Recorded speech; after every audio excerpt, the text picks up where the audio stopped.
This Labor Day at Lowe's, shop member-only doorbuster deals for a limited time. Save $50 on an Ego string trimmer, now $169. Plus, get 50% off select Holland pavers. Not a rewards member? Sign up for free today. But hurry, Labor Day doorbuster deals won't last long. Lowe's, we help, you save. Valid through 9/1 while supplies last. Program subject to terms and conditions. Details at lowes.com/terms. Subject to change. This episode is brought to you by Indeed. When your computer breaks, you don't wait for it to magically start working again. You fix the problem. So why wait to hire the people your company desperately needs? Use Indeed's sponsored jobs to hire top talent fast. And even better, you only pay for results. There's no need to wait. Speed up your hiring with a $75 sponsored job credit at Indeed.com/podcast. Terms and conditions apply. Unfiltered discussions, unexpected guests. No topic is off limits, from sex and relationships to the human condition, personal anxieties, and so much more. The only talk show of its kind in the world. This is The Last Show with David Cooper. Welcome to The Last Show. I'm Caitlin Green in for David Cooper. Tonight, UK correspondent Tony Five brings us viral dating horror stories, from a brain surgeon's questionable profile pic to an NFL player's $300,000 scam.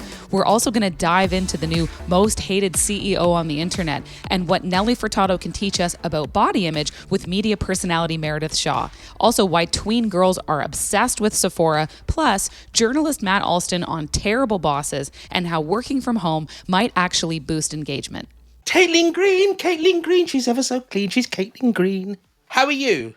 I am battling a toddler who has a little bit of an illness right now. And so I am straddling the world between a kid who stays home and also having to work from home as well. Always an interesting modern day conundrum, I think, for parents. A thing that anyone who has children and a job is probably going to complain about quite loudly.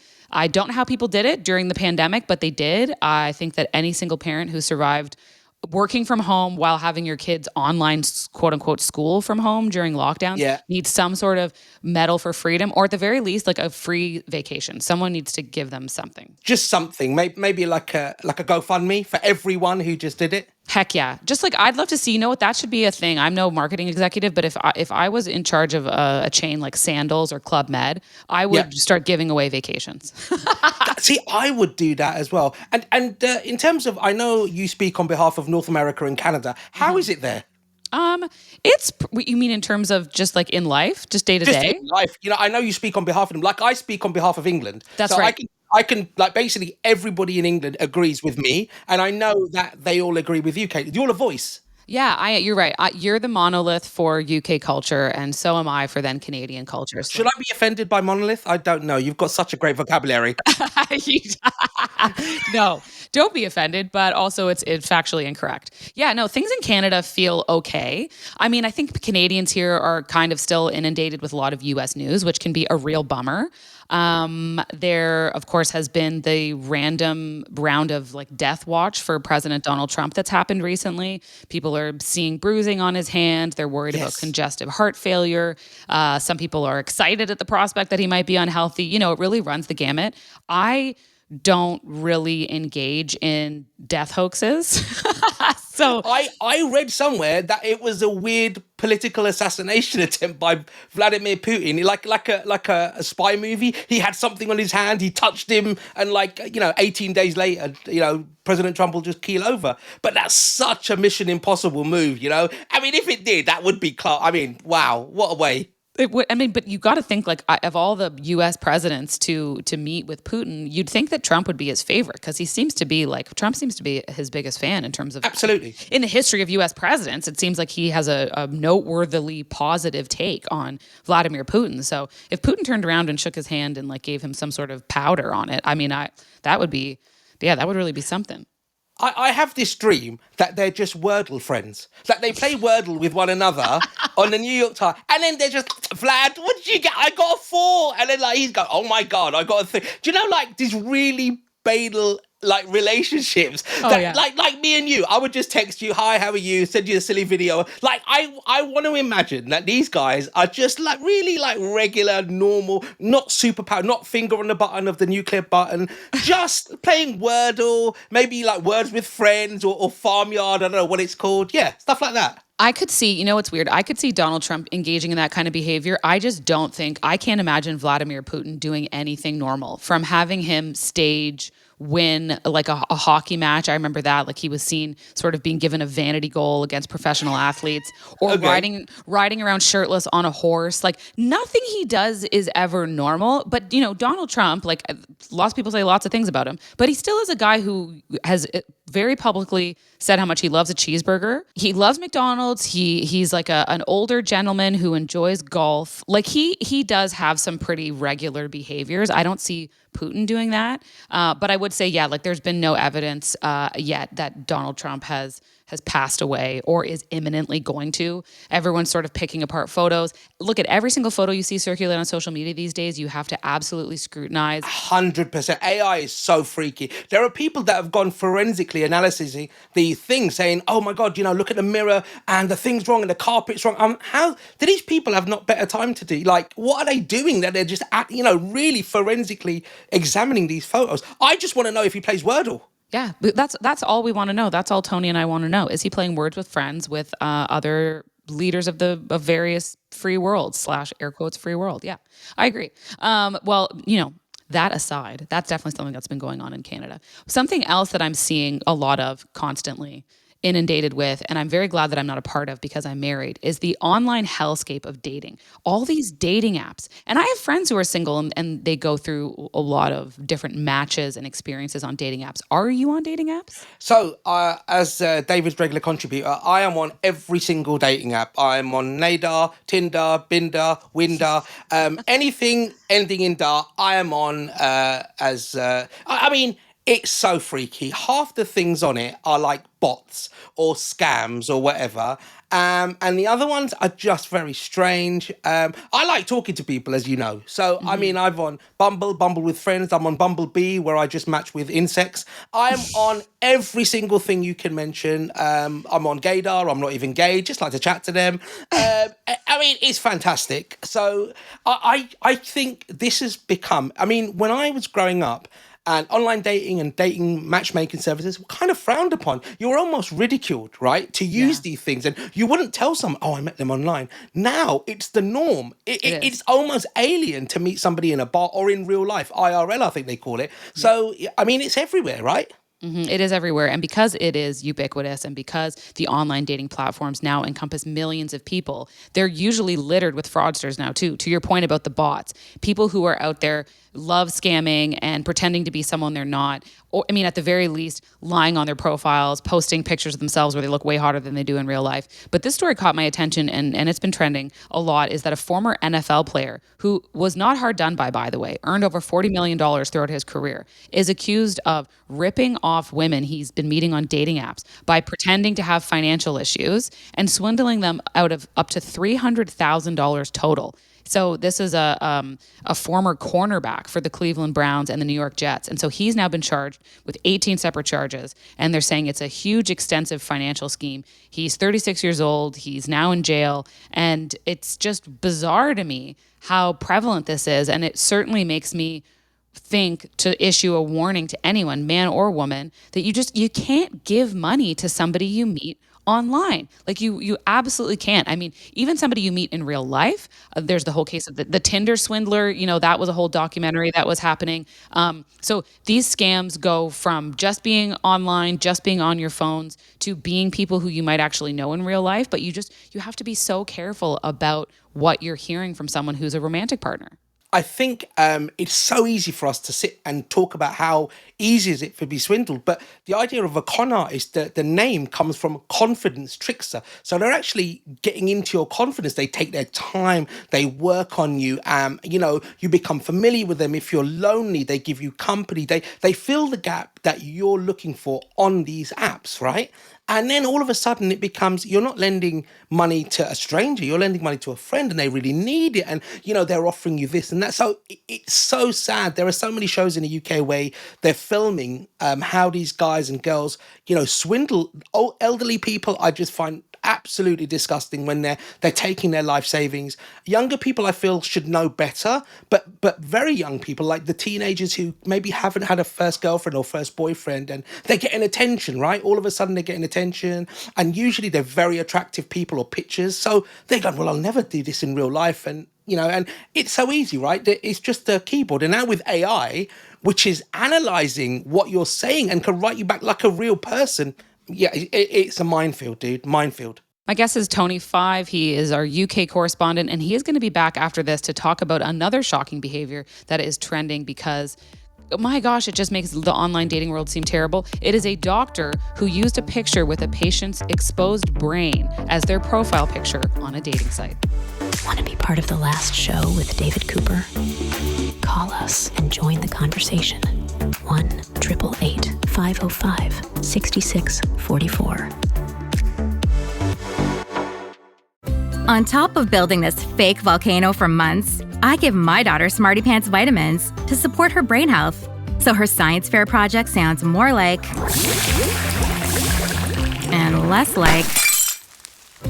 And while I may say it's not a competition, of course it's a f***ing competition. Choose Smarty Pants vitamins to support your kid's brain health and save the science fair. Shop on Amazon, smartypantsvitamins.com, or at Target today.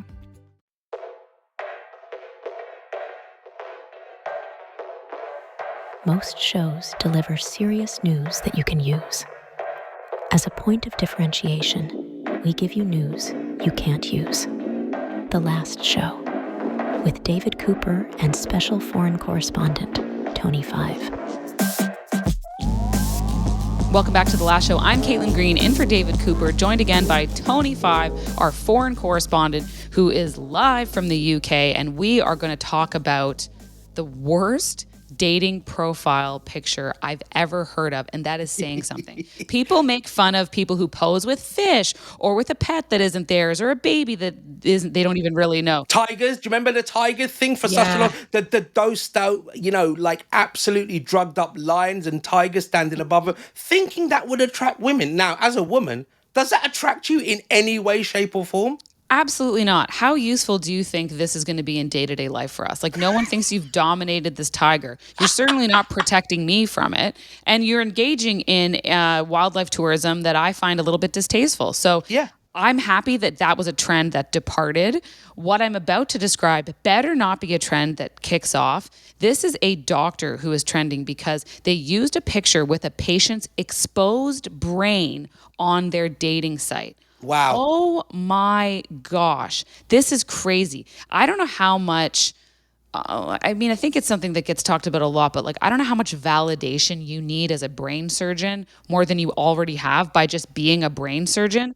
But he took a picture of himself taking part in brain surgery on a dating profile. He posted this, and it's a picture of the inside of someone's head. And so now he's facing a total ban from working in medicine ever again, which of good. Course. Of good.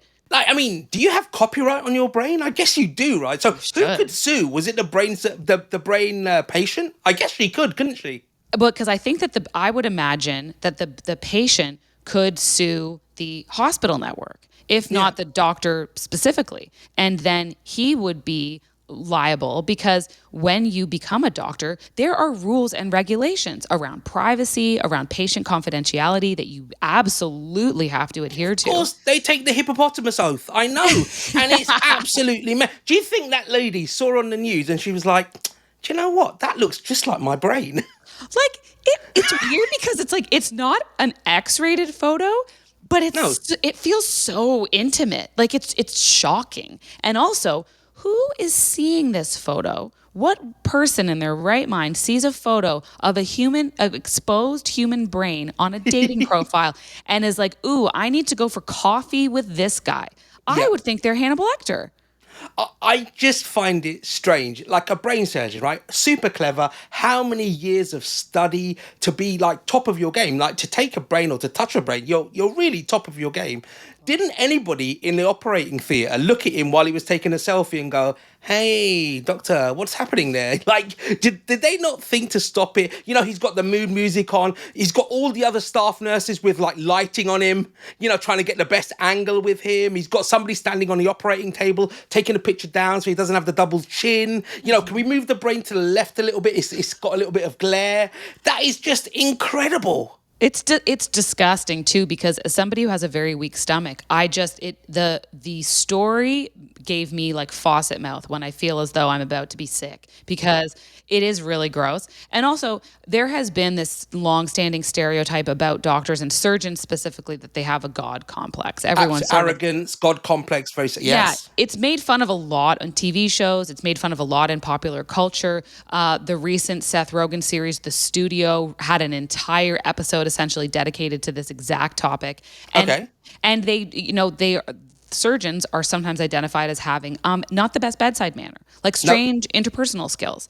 Now, I have fortunately or unfortunately had many surgeries in my life, and for whatever reason, I've encountered nothing but the creme de la creme people who were like living angels. So my firsthand experience has never been this, but I hear about it joked a lot. And this guy must be now put in the dictionary next to whatever terms or slang there is to describe surgeons in this way, because I can't imagine how disenfranchised you have to be from a human being to take a picture next to the inside of their head. I can only imagine the next step above would be the mortician, right? Yeah. The person doing an autopsy. That's the only thing that you can't go any further, right? That's the only thing that can go further than that is the mortician, you know, or the person embalming a body, just taking a selfie. But like you said, like how arrogant, how much of a God complex do you have to be able to take that, think it's okay, number one, and two, think it's an attractive enough picture for somebody to swipe right on you and say, I really want to go out with this guy. And no one has tracked down any of the people who, because somebody obviously saw this photo on a dating site and reported it. Like that's how someone had the good common sense to say, hey, this person probably shouldn't be working in medicine. And also this disgusting photo doesn't belong on this dating site. But I would love to hear from anyone who matched with this individual. Like, and if they saw this photo and what would have compelled them to do it. Because I've seen some strange photos circulating from dating sites, but this is the king daddy topper of tasteless dating profile pics I've ever heard of. It's probably, if it's not the worst, it's one of the worst Tinder profiles that I've ever heard of, ever seen.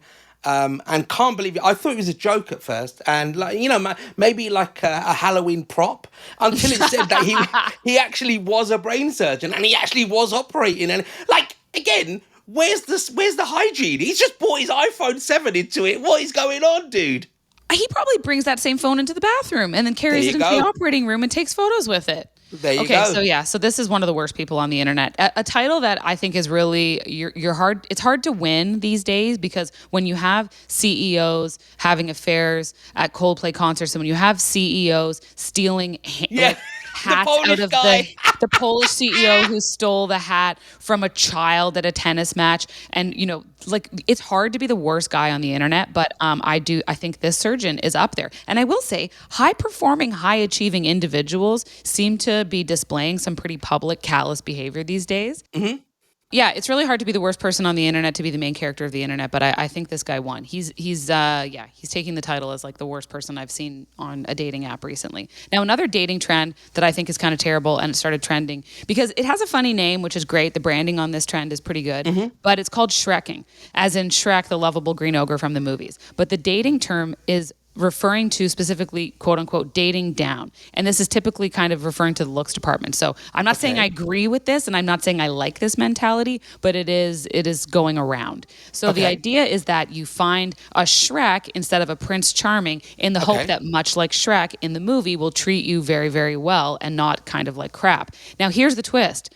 Shrekking apparently now leads to getting Shreked, which means that the person that you gave a chance to ends up hurting you anyways. So you think to yourself, I'm going to take a chance on a Shrek instead of a Prince Charming, and he winds up treating you like crap anyways. I don't know. I kind of feel like that's justice for the Shrek.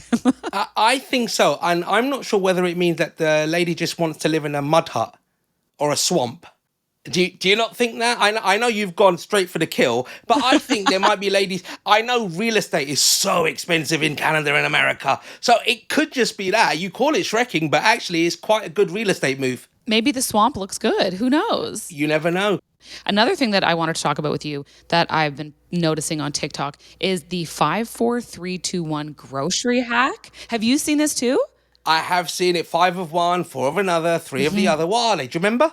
Yeah, so the rule is when you go into a grocery store, you buy 5 veggies, 4 fruits, 3 proteins, 2 starches, and 1 thing for fun, so like dessert or a snack. And the idea is that it's going to help you shop smarter, save money, and avoid food waste. Nutritionists are saying they actually like this because it hits all the major food groups and sets you up for easy, balanced meals all week. I mean, I like it. I think if you suffer from grocery store overwhelm and grocery store fatigue, this could be really effective. I mean, my hack is slightly different. I take a carrier bag and I buy whatever I can fit in a carrier bag. Okay. And nothing more. Yeah. So basically, I walk in. If I bought a lot, I like the silence there. Yeah. So basically, if I can fit a whole turkey in there, that's pretty much all I've bought. Okay, I see. So you're like, I'm not going to push around a cart and then buy more than I can carry home. Okay, I like this. All right. I mean, not only a radio professional, but an absolute legend in a supermarket, Caitlin Green. I'm now going to go about my day feeling better about myself than I did 10 minutes ago. So thank you for joining me. Well, that's all I'm here for. Want to be part of the last show with David Cooper? Call us and join the conversation. 1-888-505-6644. Abercrombie Kids is bringing the ultimate first day energy back to school. It all starts with on-trend outfits for that front door photo shoot. Plus, the coolest tees, shorts, and jeans to take them through the rest of the year. Get them ready for their close-up and keep them comfy too. Make this grade their best one yet. Shop all things back to school, in-store, online, and in the app.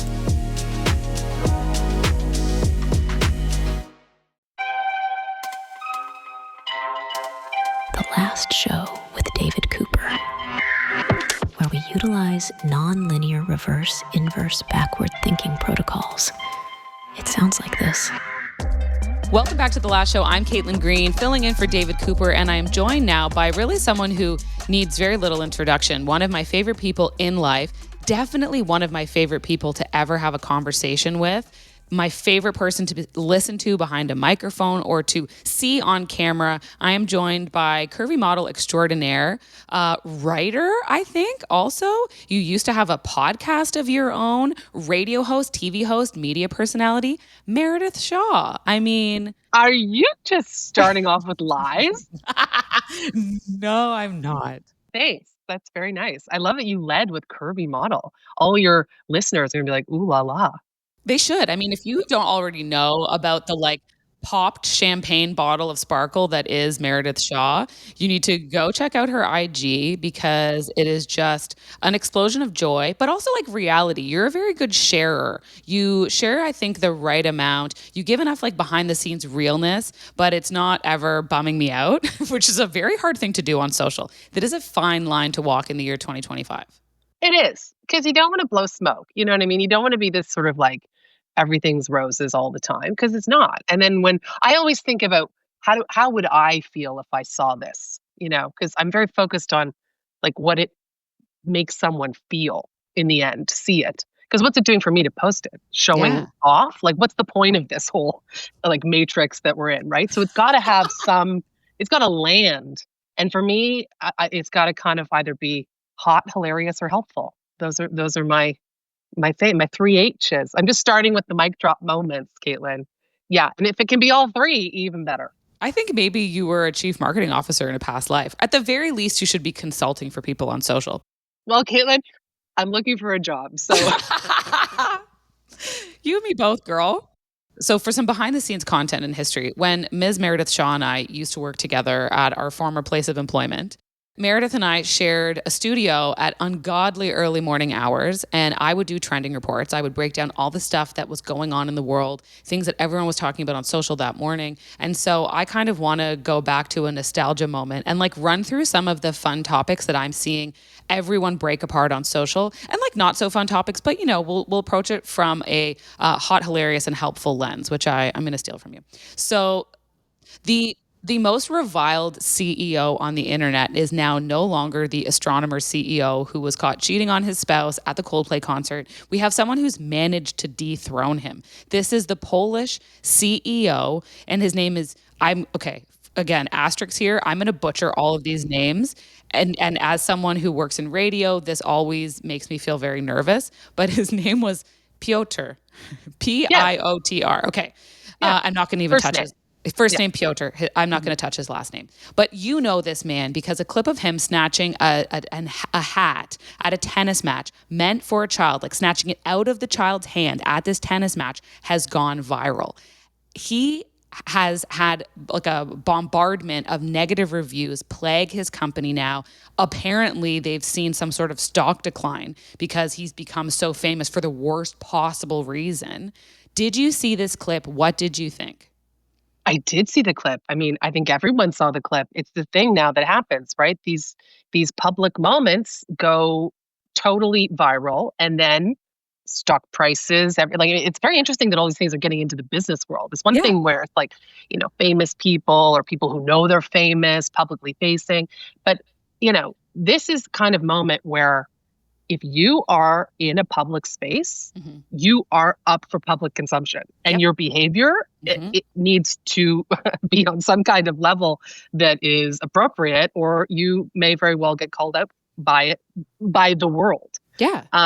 I mean, it's atrocious. I'm sure he is regretting every single minute. I mean, it seems like, you're like a kid at Christmas time or something, and your mom's like, don't eat that cake. Don't eat the cake don't eat the cake. And then all of a sudden you're just like grabbing it off the table and like stuffing it in your mouth. That's what it seemed like. It seemed like he reverted to being that kid's age or younger. And it was the equivalent of like stuffing cake in your mouth and then turning back around and being like, what? Nothing's on my face. It's fine. That seemed to me to be what happened. What's interesting now, though, with Caitlin, with all this stuff, and of course we saw it with Astronomer, is all of these fake statements that then come out afterwards. Because it seems to me that the rest of the world, aka everyone's an influencer, wants to capitalize on this viral fame moment. And so the aftermath of these things is very tricky to navigate as just someone trying to follow along. Because there was a statement released after this incident occurred that seemed shocking to me, and I think it's now been debunked. It was the statement that said the recent incident at the tennis match has caused a disproportionate online uproar. It's all about the famous hat, of course. Yes, I took it. Yes, I did it quickly. But as I've always said, life is first come, first served. So people start sharing this image that someone just created and started assigning to him. And I thought to myself, this is such a wild, tone-deaf statement. I actually can't see any single person releasing it, after, like especially a CEO who's going to have many, many layers of executives helping him craft a statement. Red tape, yes. Oh, all that stuff. So to me, it felt very much like the fake astronomer statement that was released and then debunked. So this has been debunked. He is not that big of a jerk. Yes, he's a big enough jerk that he stole a tennis hat out of like a tennis player's hat out of a kid's hand that he was handing it to. But he's not so tone deaf that he then released a statement where he doubled down on it and threatened to sue people. Because that was another thing that was at the end, the point finale of the fake statement was that he was going to sue people who were maligning him online. So I think he actually did release a more tasteful statement afterwards saying that he regrets the hurt that he caused. And I want to point out to anyone who missed this part of the story, the professional tennis player who handed the kid a hat tracked the kid down on social, gave him a whole swag bag. Like the wrong was righted by the player himself. But this millionaire Polish CEO has released a tasteful statement. I just think, don't be a jerk. Don't be a jerk. Don't be a jerk ever in life, especially don't be a jerk in public. And if you do that, you have all of 5 minutes to craft a tasteful, neutral, apologetic statement because somebody with Canva is going to craft a fake statement for you. 100%. And it's going to catch on like a house on fire, and nobody's going to bother to fact check it because that's just not the world we're living in anymore.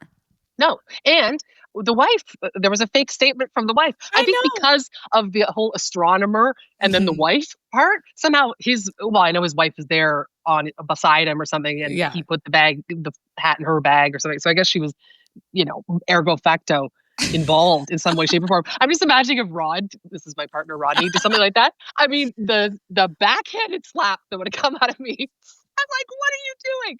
You're going to give it right back to the kid.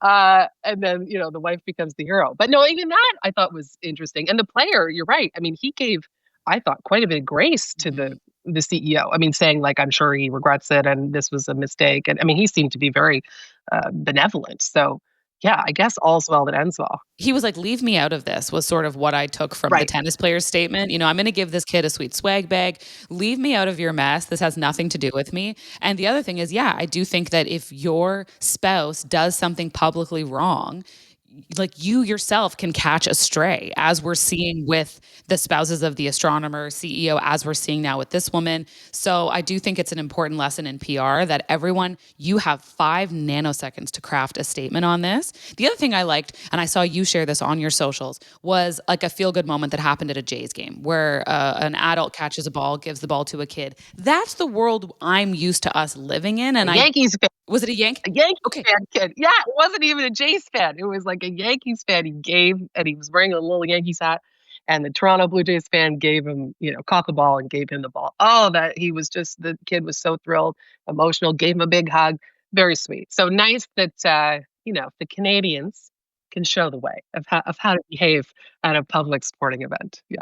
And I think that, there is this bad public behavior, but it can feel outsized because it's easy to like pile on and to just be genuinely shocked to see an adult do this to a kid. It's awful. But I did like the fact that it's worth pointing out to everybody. Chances are you've seen someone catch a ball or do something at a sporting event and then give it to a child. Like, I think that's very much still the norm. So I kind of was like, oh yeah, we all need a bit of a palate cleanse.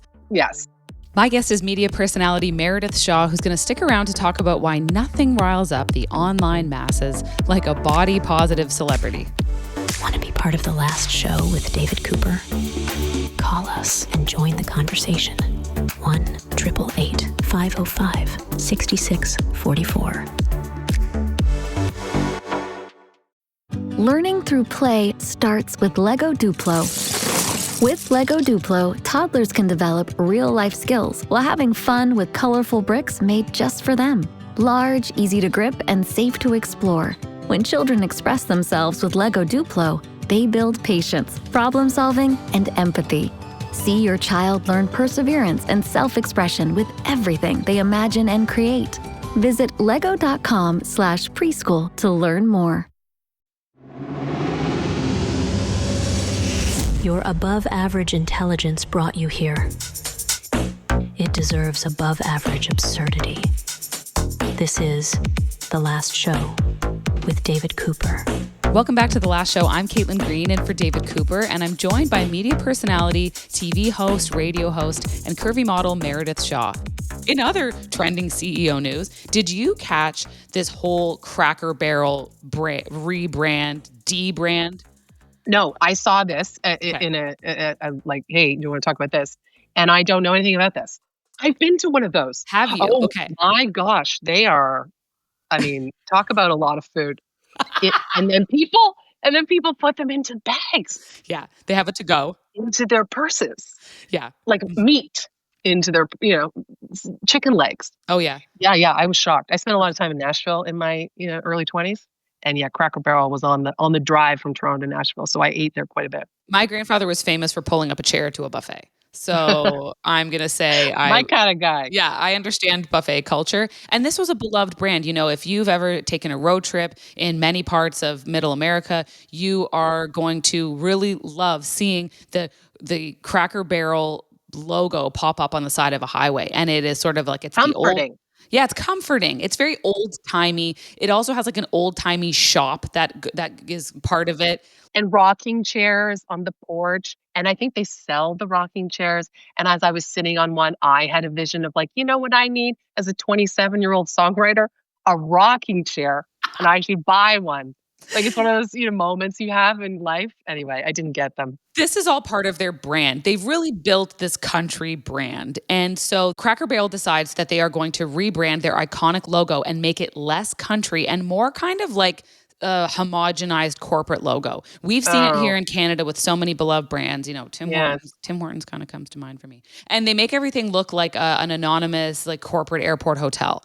And they did that to their logo, and people were furious because the sentiment that you express as just someone who's sort of casually engaged with Cracker Barrel at one point in your life. Imagine the people who've been going there with their whole family. They love it for their road trips. So they have a 93-year-old co-founder who blasted the CEO who was responsible for this rebrand of Cracker Barrel, and it pointed out that the CEO costs them $7 million a year, and then said that the rebrand was pitiful.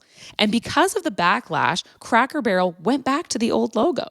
Like they rebranded and then debranded. But this is, I feel like this has happened before. I feel like I'm in a Twilight Zone with this. Mm-hmm. Everyone's trying to do this. Mm-hmm. And I don't know why, especially now, because everything is going to get even weirder and newer and AI-er, and all of that stuff. And I think the brands that have that nostalgia, that have that humanness, which is going to become even more premium as things go on, don't go away from it. Like lean into it. Like don't take what has been working for so long. I get the idea because for a while that was something that showed your brand was progressing and that was still viable in 2025. Yeah. But I think really that's changing. I think the brands that have existed, certainly like that one. I mean, think of your audience. These are not people that want new. They want the same meal they've had for 70 years with Susan down the street and their grandson, Jerry D, and, everything else. They don't want new. If you've built a tried, tested, and true like brand identity, and that takes a long time to build, to the point of the 93-year-old Cracker Barrel co-founder, what are you doing? Why are you derailing this at a time when people are craving nostalgia above and beyond all else? So I think if you have that, cling on to it like grim death. And in the world of entertainment, this reminds me of the HBO to HBO Max to then just Max to now back to HBO a bit. Like, don't muddy the waters. If you have a very clear brand, I just feel like maybe you should stick with it. And also, if you have a CEO who's making mistakes and costing you $7 million a year, then maybe that needs some revisiting. Maybe send him to a tennis match. Oh my gosh, if you don't like your CEO, just start sending him out in public and see what happens. Okay. I also wanted to speak because you, of course, are such a wonderful body positive, beautiful, curvy model yourself. I want to talk to you a little bit about the Nelly Furtado of it all. She has been... Oh my gosh. She has been out here flaunting a curvy, gorgeous figure. She is styled so perfectly. She looks so pulled together, so amazing. She sounds so amazing. I just want to talk to you about how you feel about that, the response online. I'm seeing a lot of support. I'm seeing a lot of people saying they think she looks more beautiful than ever. Some detractors always, but like, blech, go away. Yeah, black, go away for sure. But I mean, they were louder before the positivity came. I mean, when some of those first photos came out, I mean, the vitriol that was being hurled her way was pretty significant, and vitriol with some support and momentum because, we're living in a very different culture right now. I mean, we have Serena Williams with a very public platform, injecting herself in GLP-1 mode. Like we've got a lot of weight discussions happening in a totally different way right now. And, there's problematic things going on all over the place. And I think a lot of people have been given permission to lean in to their fat phobia once again. I think this idea of, okay, let's make sure everyone has a size and that there's models of all kinds. And there, so many of my friends who are still working in the business. I mean, it's New York Fashion Week coming up. I can guarantee you, maybe it'll be Precious Lee, Candice Taffane, maybe Lauren Chan. That's it. There's not a lot of curve models who are working as much as they used to be. So there's this permission granted to be fat phobic. And when that happens, the floodgates just open. And what's so phenomenal about Nelly Furtado right now is that she is this example of this famous woman doing what she does best in the body she has now And for her, it makes no difference. Mm-hmm. She's showing up because that's who she is right now. And that's her job, right? And wow, when a woman shows up in her body as it is and doesn't mind and is sort of happy and sexy and being, clapped for on stage, people have problems with it. They do. It makes people very uncomfortable. Don't you find that it kind of makes the worst people uncomfortable? Like, I'm always just sitting here going, you've really outed yourself as being part of a cohort that I maybe didn't previously know you were part of. Like, you can see public comments happening, and I just always think, wow, what a personality test you've just taken for yourself quite publicly. Because I saw this and thought exactly as you did. She looks very, very confident, very great, and she looks styled, man. Like her outfits, her hair and makeup, and she sounds incredible. And she's not saying, oh, I've gained weight from how you knew me, 20 years ago, potentially for some people. And I'm still showing up and doing what I do. I'm not going to hide away because of being worried about detractors online. And she also did something I thought was great, where she was wearing a t-shirt of a slim bikini body over top of it. And I was like, this is such a good wink and nod to what's going on. And like, you're not going to get to me. I am here. I'm on stage, and I feel good about myself. Yeah, I love that too. I mean, she really is in conversation with it to just the perfect degree. I think she's a real beacon right now. Of course. Can you give a little teaser as to anything you might have on the go and where people, what you might have going on? Don't reveal too much, but just reveal like your little bit that you can. Yes, I will. And I know it's been a little minute from me. I had a life flip in February that I was not expecting. So I've had to take some time, but I do have something fun and exciting kicking off tomorrow. And it will be announced tomorrow. And it is in the global beauty space. And it's like a dream come true. And I get to do it with a couple other amazing women that I have a lot of respect for. So yeah. That'll be coming tomorrow morning. Oh, okay. We have a little bit of a tease. Well, I am such a fan of any chance to see more of you, hear more of you, get more of you. So I cannot wait for this announcement. If you don't already follow Meredith Shaw on social media, what are you doing? Joy is in short supply. It is 2025. Please go and follow her. It has been a treat. I love talking to you anytime, and I cannot wait to see what the details are of this big announcement tomorrow. Oh my gosh, Caitlin Green, thank you. Thanks for having me. Want to be part of the last show with David Cooper? Call us and join the conversation. 1-888-505-6644. Make your next move with American Express Business Platinum. Enjoy complimentary access to the American Express Global Lounge Collection. And with a welcome offer of 150,000 points after you spend $20,000 on purchases on the card within your first 3 months of membership, your business can soar to new heights. Terms apply. Learn more at americanexpress.com/business-platinum. Amex Business Platinum. Built for business by American Express. Broadcasting intimate confessions and useless obsessions.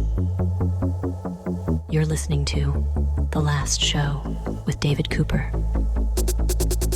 Welcome back to The Last Show. I'm Caitlin Green, sitting in for David Cooper, and I am joined now by one of my favorite people to speak with in life, but always about beauty. Beauty is this ever-present topic, I feel like, in culture, but especially in business, because the global beauty industry, for all of you naysayers out there, is valued at around $645 billion. This was as of 2024, and it's supposed to go up to $667 billion by the end of this year. By 2028, $736 billion. So, like, if you're poo-pooing on makeup and lipsticks and eyeshadows and whatever, you're late to the party. So I'm joined now by beauty editor turned beauty podcaster, Jill Dunn. Her podcast is called Breaking Beauty. Thank you so much, Jill, for speaking with me today about all things beautiful. Thanks so much for having me. It's great to be here.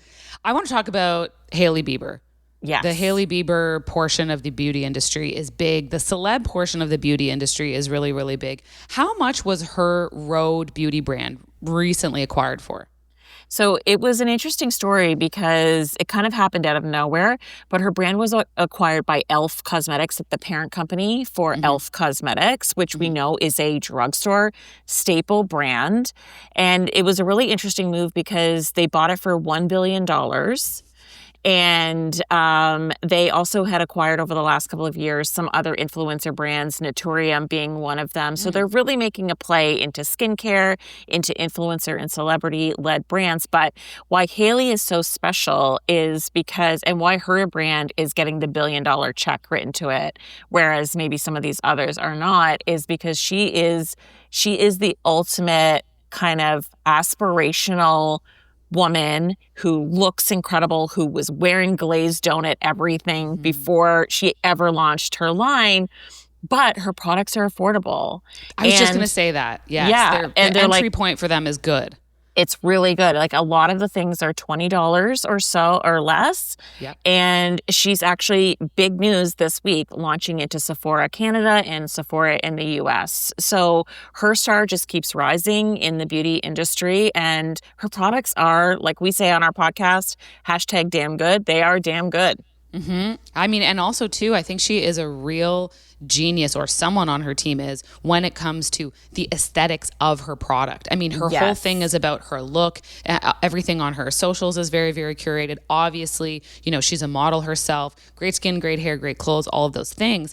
But her Rhode lip gloss was sort of this iconic phone case holder that you could put the lip gloss in the back of her phone holder. And then this is immediately knocked off and replicated. I mean, if you go on like Temu, AliExpress, any of these sites, they're all selling knockoffs. And if you look at the packaging, even on things like, you know, her blush or any of her products, they've really put a lot of time and effort into, I think, research and development probably for her products, not only in how good they are, but in how good they look, and then how good they look on social. So people pick up her products. They're really, really cute, and they want to post a video where this is inside their bag. They want to post photos of themselves holding the product. And so you get all this like free press out of it on social, which goes a really, really long way in 2025. Yeah, I think the phone case holder elevated that brand to another level, because it's just like every mirror selfie of every cool girl had the Rhode phone case in it. And then I would say another thing that she's done extremely well is she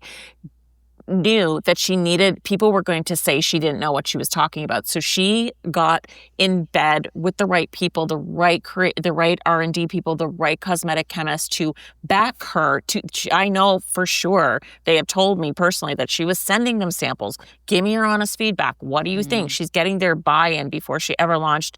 And then on top of all of that, she's done really well in terms of inclusivity in her campaigns, her marketing. And, you know, there's a huge creator called Gloria, and she has this series on TikTok called The Darkest Shade, where she was basically calling out brands that did not have inclusive shade ranges for their blush products. And she did do that to Rhode, and she told me subsequently, Gloria did, since I did interview her, that Hailey personally called her up, said, what can we do better? How I'm going to pay you for your time and your expertise. I want to make this right. Wow. And you do not hear that from a lot of celebrities, right? And I think that, you know, you hear, like, you see a lot of those criticism videos get shared online, and I would incorrectly assume that people would have the wherewithal to then reach out to those creators because they do have this reach. But if they're not doing that and she is, that's going to give her a major leg up over other people, over other brands. It definitely gives me and I did interview Hailey a couple of years ago when she launched into Canada, and I got the impression she really was involved in every aspect of the business. The other thing I was going to say, because you were pointing out that her brand is now going to be released in Sephora. So like the Sephora trend of it all. Now, this is something that I saw pop up probably on social, I would say more within the last year. And it's the number of parents and then social commentaries that are created around, is it okay that so many teen girls and tween girls, even younger than teen, are obsessed with these kind of adult beauty brands and more adult beauty products, specifically at Sephora? I remember going through, you know, the aisles at Shoppers Drug Mart growing up and buying Lip Smackers and CoverGirl. But now, you know, there's a lot of girls who are pointing out that there are a lot of girls who are sharing that they're using products like retinol and vitamin C when they're very, very young. And there's some concern from parents about kind of the Sephora piece of the puzzle. So I know it's back to school. Parents of teens and tweens are going to be hearing about all of the trends, all the things that everyone's wearing at school, stuff that they need, that they want you to buy. So is this something that the beauty industry is concerned about? Do they want to create kind of like entry-level brands specifically for younger purchasers? I think you're seeing that, not necessarily even at Sephora, but just industry-wide. Like there's a couple of, there's a brand called Bubbles Skincare, very cute. It's like $20. It's at Shoppers Drug Mart actually, and it's very fun colors. I think they're not saying explicitly that they're for younger people, but it's certainly attractive to teens, and I would say college-age girls. And those are, because they're targeting that kind of demo, I think they're going the extra mile to make sure that these products are safe. But I think it's just the TikTok culture, seeing the hauls, seeing the swatches. Girls want to try Drunk Elephant because it just looks cute on the vanity. It has nothing to do with them wanting to necessarily get deep with vitamin C. But my advice for parents on that is, I think the makeup, let them have fun, let them play, but you want to stick to very basic ingredients and very basic just don't go deep on the active ingredients for young skin, especially when people are starting to get into maybe experiencing some acne or experiencing these types of skin health challenges. You can do more harm than good when you are experiencing those kinds of skin challenges, because we've all been there with the over drying, and it just makes it all worse. But at the same time, I do understand why Sephora is like a fun playground for girls. And I think the fragrance boom we've seen of fragrance mists and Sol de Janeiro and all of that, I don't think there's anything wrong with that. Where I think there is a bit of a challenge is when you see kids with a retinol on their top shelf. It's just like, no, we do not need to be doing that. Yeah, I think the extreme versions of it, you're right, they veer a little bit more away from playing and having fun with beauty and getting started and starting your relationship with however you want to look, versus like kind of destroying your skin barrier and thinking that you're aging when you're not. Being worried about aging at a very, very young stage of your life, where I at least think about it in the terms of like young girls and how they would be so aware of their skin and like wrinkles at an age where you don't even have any. It just feels like it's adding to their mental health strain. And I do also kind of blame social media for that. Yeah, I agree. And I think just the haul culture is it's definitely where, people get their Sephora carts or what they got in the Sephora sale, and then they're like showing everything. I think that plays into it, but they really don't need it. Coming up on the last show, back to school is here, and every parent knows that means shopping. So if you have a tween or a teen daughter, Sephora is probably an increasingly big line item in your household budget. So we're going to discuss the impact of beauty hauls on social media. If you don't know what a beauty haul is, you're very lucky, but I will explain it to you anyways. Big trends for fall and the billion-dollar beauty brands you might actually want to invest in. And then in one of my favoritely titled segments on this show, Work Sucks, we will talk to tech and workplace journalist Matt Alston, and he's going to break down the 13 types of terrible bosses. I'm guessing you've had at least 3 of them. That's all going to be coming up right here on The Last Show. Want to be part of The Last Show with David Cooper? Call us and join the conversation. 1-888-505-6644.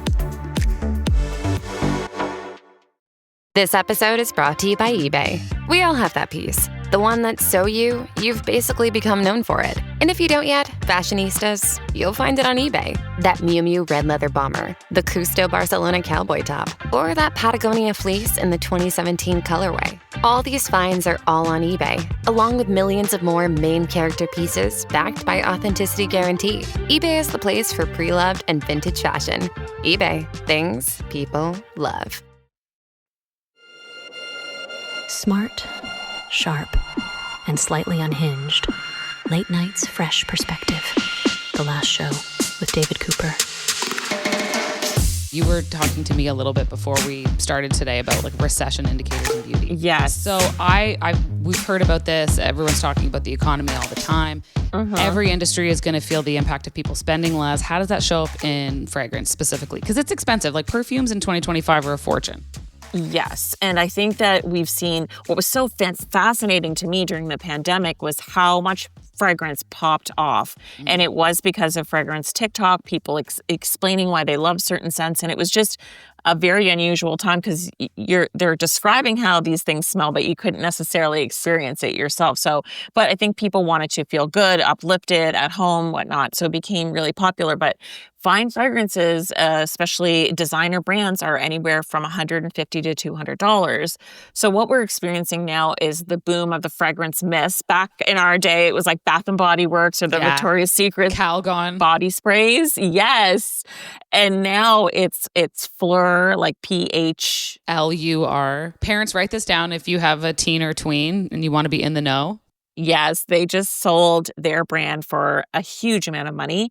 That's very affordable. They have the Sol de Janeiro fragrance mists at Sephora. I believe they are like the #1 fragrance SKU. So they smell like very, very juicy, very like good enough to eat, and they're just fun to put on. And now where I'm seeing this extended even further is that hair brands are getting into hair mists. So maybe there was a hair fragrance or something that would be just seen as definitely an over-the-top spend before, but hair mist, people can get behind, and it's fragrance, like the brand Amika, which is a very covetable brand at Sephora. They just launched a hair mist, and I believe that, and Moroccan Oil has a perfume now that smells like their hair products, and so I think we're going to continue to see the mist category, as it were, explode.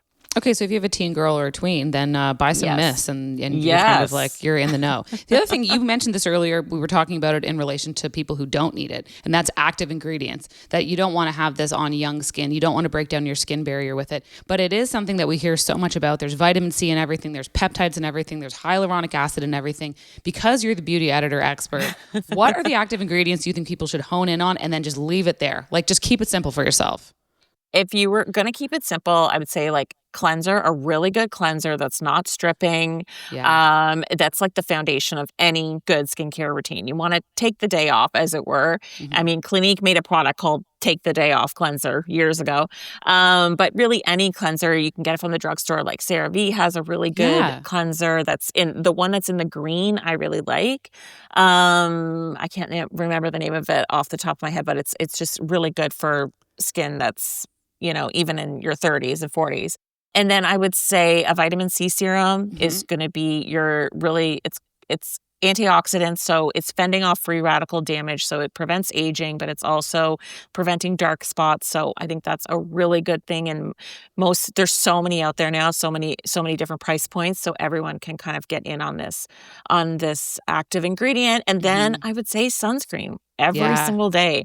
It's boring to say, but it does work. And I have seen so many, just interviewed so many dermatologists over the years that say that is the #1 anti-aging cream. You don't need to spend a ton of money. You just need to be consistent, and that everyday exposure is what causes that UV damage. So you just want it to say broad spectrum on the label, even like an Aveeno or a Neutrogena at the drugstore. I swear by those.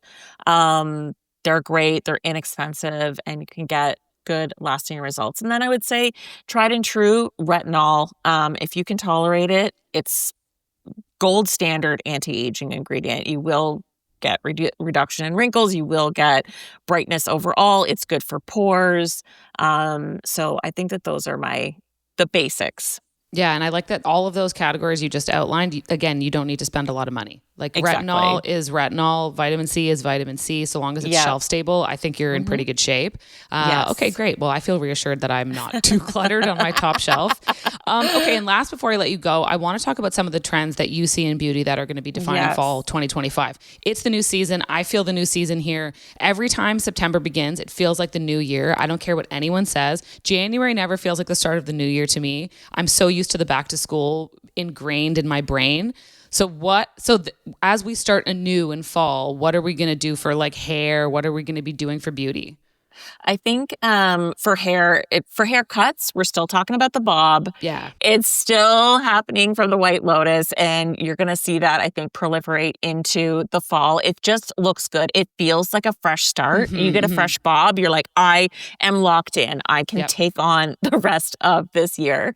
And I also feel like the hair color, there's kind of some recession indicators with hair color too. Like people may not be able to go to the salon as much or get as many highlights as they once did. So this trend that they're calling the Scandi hairline is definitely popular, which is kind of inspired by Scandinavian girls like Matilda Djerf, where it just the baby fine hairs around the hairline are being highlighted, and it gives this very soft brightening effect, like halo effect around the face. So very minimal color.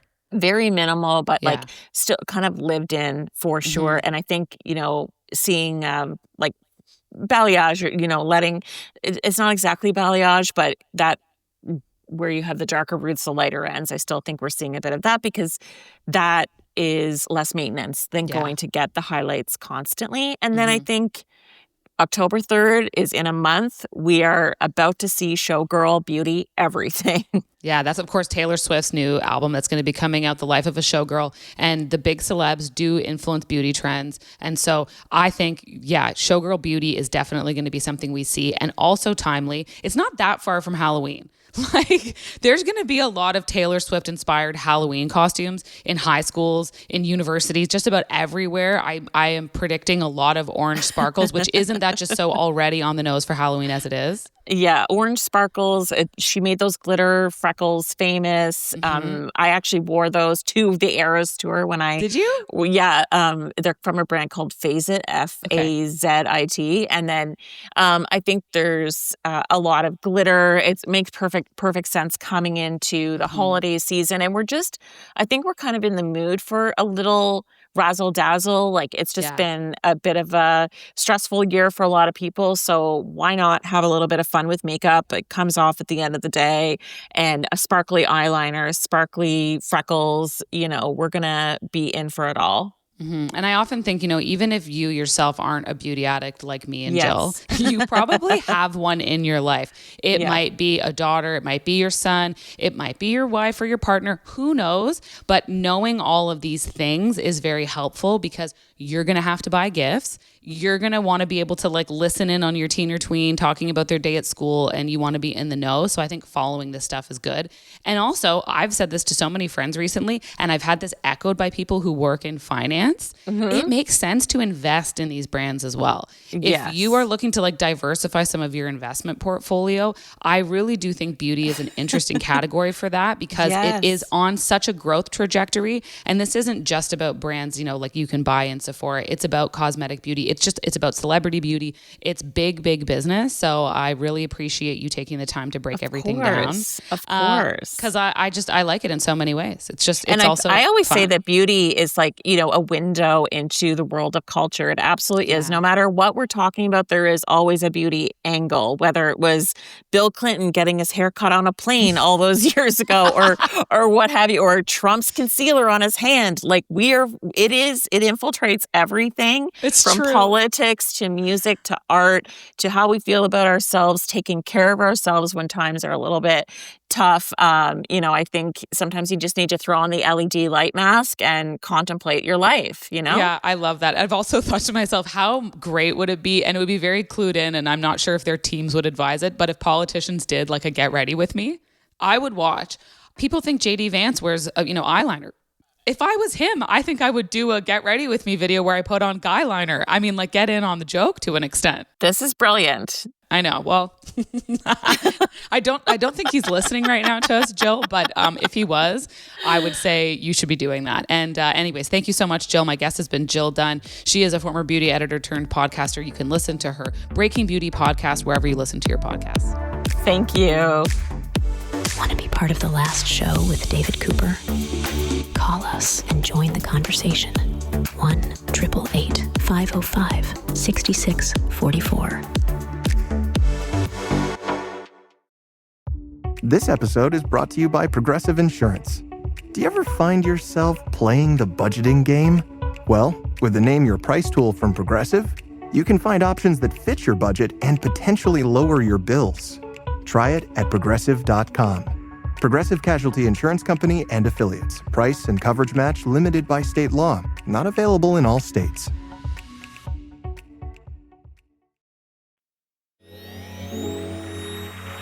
Don't let them tell you you have to change. Just because you feel a little strange. Breaking down today's chaos with tomorrow's headlines. The Last Show with David Cooper. Welcome to The Last Show. I'm Caitlin Green in for David Cooper, and my next guest is very fitting for the first day back to work after the Labor Day long weekend. He is a freelance tech and work journalist who's written for Wired, Incorporated, and Business Insider. Back to join me for another Work Sucks segment is Matt Alston. Matt, thank you for being here. Hi, how's it going? Good. Happy Tuesday. Yeah, said with the inflection of a happy Monday. Okay, so Matt, you're in the US. Mm-hmm. I am here in Canada. And before we were live, we were just discussing sort of like the balancing act of having children and working from home, or like working at all. Because my son is home with a fever today. I have so many friends who are parents, and of course, first day back at school, their kids have decided to get sick.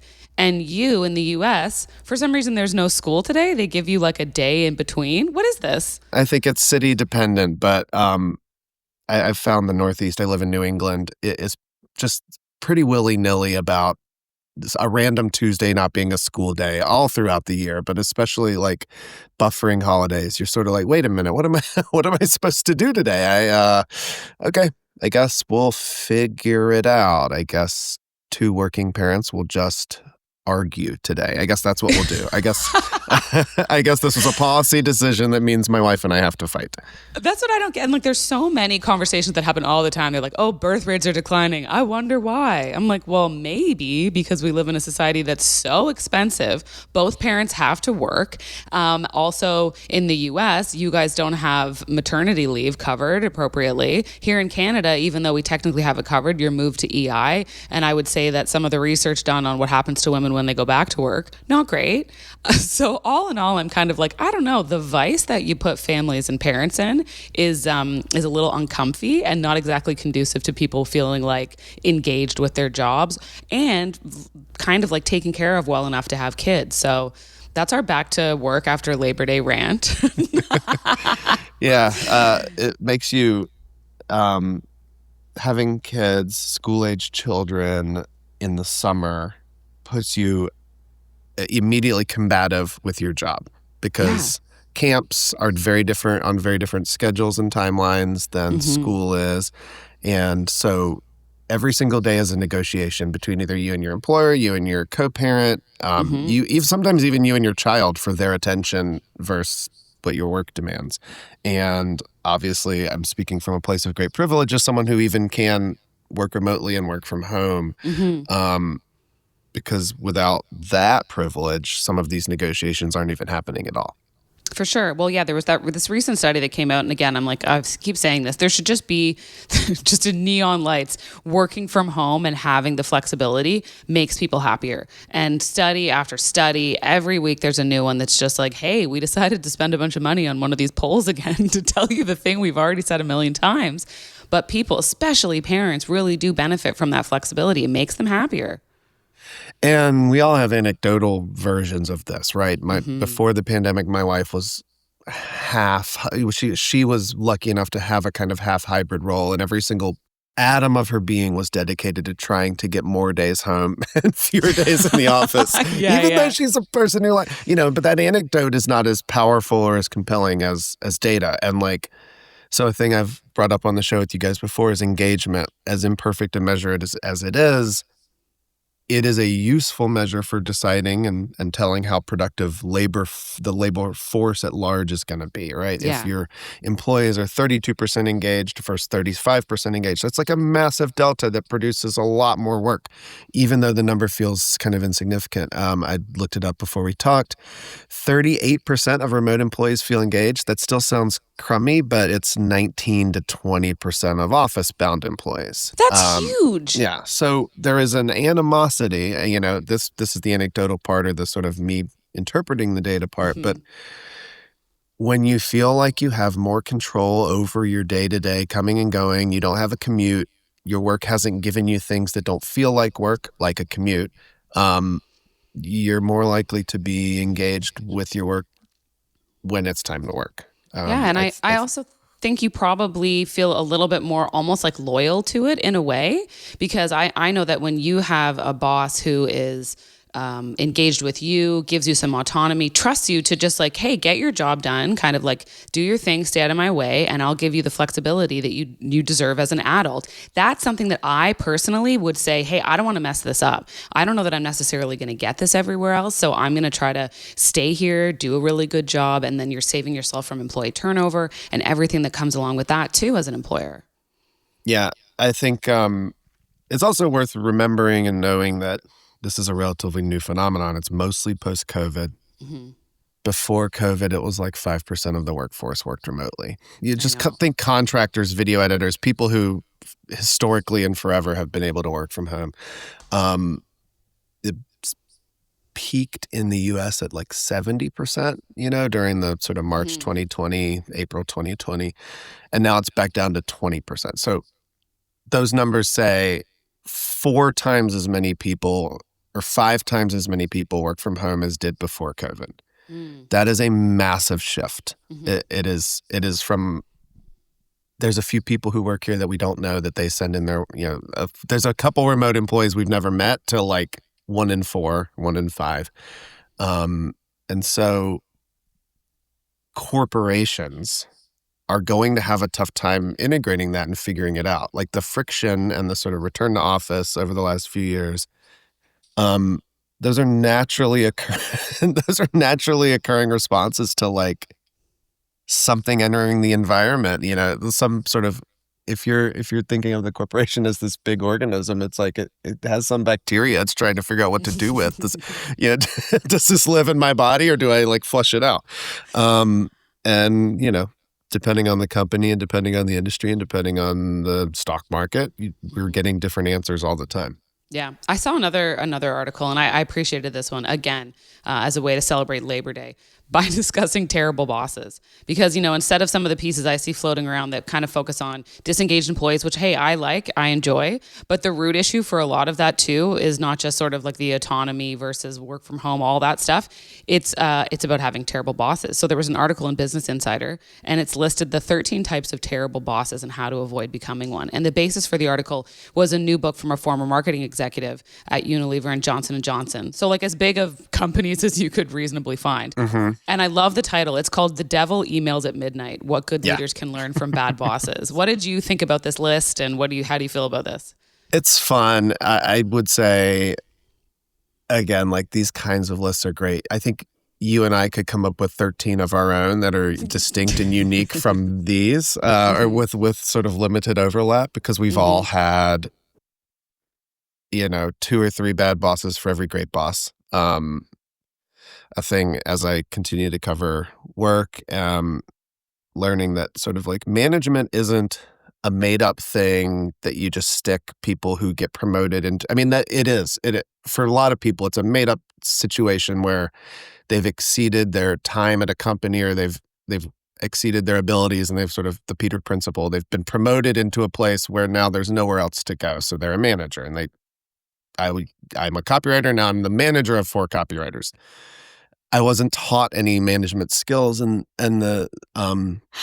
so like a manager is often like a very overlooked part of a middle manager is like a very overlooked useful role that people just sort of aren't trained into. You've got like the woman who wrote this book likely is an exec, and she was given management training for probably 5 or 10 years as on her climb, but the people she identifies are those who aren't. They're people who are just like, well, you're a boss now. You've been doing this for 4 years. Now you manage people who do this. And so you end up with, the great pretender. Yeah, they kind of like break it down into like archetypes. And one of them is the great pretender.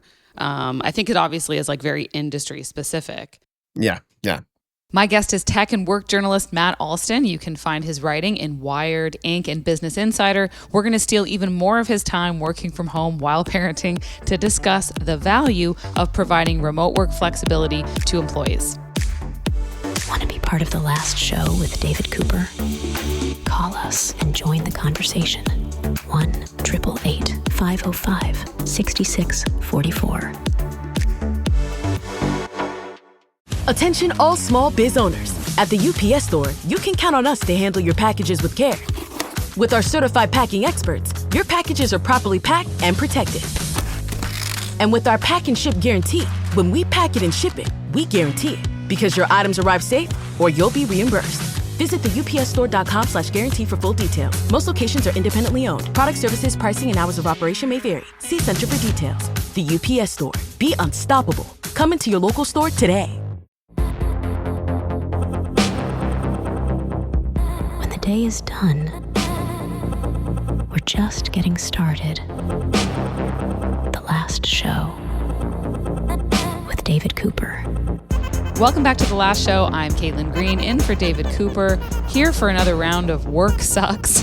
These, of course, are the segments where we discuss everything going right and wrong in office places. And joining me, of course, is tech and workplace journalist Matt Alston. Thanks for sticking around, Matt.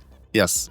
I found that even just sort of reading through this listicle does trigger a ton of bosses that I could point to in my life, where I know that their inability to manage people negatively impacted the outcome of the company, everyone's day-to-day workflow, and then the finished results. I used to work in commercial production. I could tell you, I know when the commercials were done and we saw them and we actualized the budgets. I'm like, I know who the EP on this was because it's it was so much more of a mess. And every industry will probably have some reasonable version of that. Yeah, and being a manager is not a familiar, comfortable position for a lot of people. I mean, going back to our original topic, being a parent is sometimes very weird and strange, where I sort of have to switch to dad voice and drop the law or switch out of the natural dad voice and be a compassionate person rather than the trained, learned, sort of snappy, whatever. And so a boss is often sort of they're competing needs. One is to be liked, which is just the human need, and the other is to avoid accountability or take accountability for successes and failures, or failures and successes. And those are difficult things for a normal person to manage in a day-to-day life when they're not in charge of other people's livelihood. Yeah. And so a lot of these archetypes that in these toxic bosses are really they're like the Michael Scott archetype. There's someone who has a need to produce something, but also very much wants to be liked. The person who gives people nicknames, or the person who, calls on you in meetings because they think it'll help you. But yeah, whatever it is, these are out of a desire to be liked usually, and that's probably antithetical to a lot of the goals of a boss or a manager.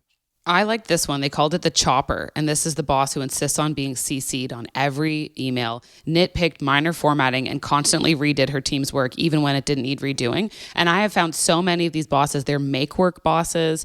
They pride themselves on, quote unquote, being super organized. They're here to support you, but they constantly derail efforts. And I find that this person usually creates such a feeling of stress amongst a team that you kind of can't get anything done. You just start to notice other teams in the same company run by a different personality. Their output is much higher. Everyone's way more chill. That was one that I saw on this list and was very, I related to that. The other one was Medusa. And they said this boss, this is again, writing from her perspective. She's categorized this into bosses she has. This is the writer. And she said this boss screamed at staff, berated people for salad orders, and once hurled a designer shoe at a colleague. This is very Devil Wears Prada, and I have girlfriends who would say to me when we watch that movie, this can't be real, this is so exaggerated. I thought to myself, it's absolutely real, and especially at the levels of Vogue magazine that was supposed to be inspired by Anna Wintour. But I saw this in my jobs, and they weren't even cool New York City Anna Wintour level jobs. We had 2 executive producers who would smoke in their office. They would smoke in their office. They would send you on runs for baby carrots for their dogs. They were like this, and they would publicly berate people, and it eroded morale. And again, I mean, that company closed, and when it closed, I was like, I know exactly why this is happening. Yeah. Going to the other one, the chopper, the helicopter parent version of a boss. This work from home shift and the pandemic sort of revealed that a lot of management is being a scarecrow or a reverse scarecrow, kind of sitting in the office and being present so that employees see you and then they have to work, or they have to demonstrate work, or they have to show that they're working. They have to sort of like never have their personal email open on their screen because their boss might walk by, et cetera, et cetera. And the pandemic and this work from home shift revealed that, like, for many workers, that type of management isn't necessary, and it's actually sort of counterproductive and destructive. And when that happened, we were left with a lot of management that didn't know what the point of their existence was. Yeah. They had to switch to a different bad archetype because they weren't self-defining as a sort of like hovering presence that sort of forced effort and then compelled, for so many workers, a deadline is enough. A brief and a deadline and a couple meetings is usually enough. And a good manager knows that setting those things up and staying out of the way is often as productive as any sort of fiddling and gossiping and nitpicking. Just sort of like the being around, like you said, the scarecrow, like I'm just sort of here, but no one quite knows what I'm doing. Another one that I really like that she identified is the cheerleader. And this is the boss who's relentlessly positive and uses that positivity to deny reality. We hear about toxic positivity like on social all the time in many different ways. Certainly it is a familiar presence in the workplace. And she was saying this boss, in her experience, ignored challenges, set impossible goals, and then blamed the team when they missed them. And I think this is something I hear about a lot of friends who work for companies that have like very, very large sales teams and a very defined sales, I would say, role, or the way they do their pipeline, all that stuff. And so one of the things I recently heard about from a friend was something called a compliment waterfall. And they make everyone kick things off with, they pick one team member. And if it's the team member who's like struggling, they start a day on like Slack, giving them a kind of compliment waterfall. And it is just so like, it's such empty praise for nothing. I don't think it makes anyone feel good. I think it makes people feel awkward. Everyone kind of complains about it and makes fun of it, but it just persists. It's like this toxic positivity that like doesn't really help anyone, but it's also make work. Like, I don't get it. It's so uncanny. If I started getting a compliment waterfall on Slack, I would start working on my resume because I knew it would mean I was doing something wrong and people are overcompensating. Yeah, it's very, I don't know. And it's also kind of like the equivalent of like watching someone have happy birthday sung to them at a restaurant. I don't know what they think everyone's doing or how they feel while they're receiving this, but who's it for? Yeah, it is very who's it for. I think it's just someone told them at some point maybe this would help with morale. I don't know that it does. One thing I do think you mentioned earlier is the management courses. I mean, obviously not all management courses are made equal, but I do think there's real value in taking the good ones and sort of, I guess, in doing so, driving home at the very least the point that like this is a part of your job and there's training required, and managing people, keeping them motivated, and being good at it is something you need to strive for. That is in essence like the crux of your job as a manager. And so you do need training. You do need to be supported in this way. Otherwise the output is going to suffer. I would guess probably most of the people you and I have had who are good bosses have been so probably by accident or maybe by observation. They had a good boss and they just sort of internalized and via osmosis, got those lessons. There are sociopaths who are 18 and leaving high school and they're like, I want to be a boss someday. But I don't think that most people set out, all of my good bosses that I've ever had were, I wanted to be but I started out as a retoucher or a content writer or a journalist or whatever. And now I have landed here and my job is to, I guess, do this now. And there's someone who didn't start out wanting that, saw they were going to land in this position and took it seriously. And it can just go either way. It can always. Do you think that some of this too is really also just social skills? I feel like at the end of the day. Yeah, obviously you can learn different ways to manage up and manage down, and managing a workforce where you don't even see people all the time. Being a decent boss is probably pretty close to being a decent person. I want to say thank you so much to you, Matt, for joining me again for another round of Work Sucks. Yeah. Matt is a tech and work journalist. You can find his writing in places like Wired, Inc., and Business Insider. Good luck with the balancing act of parenting while working from home today, Matt.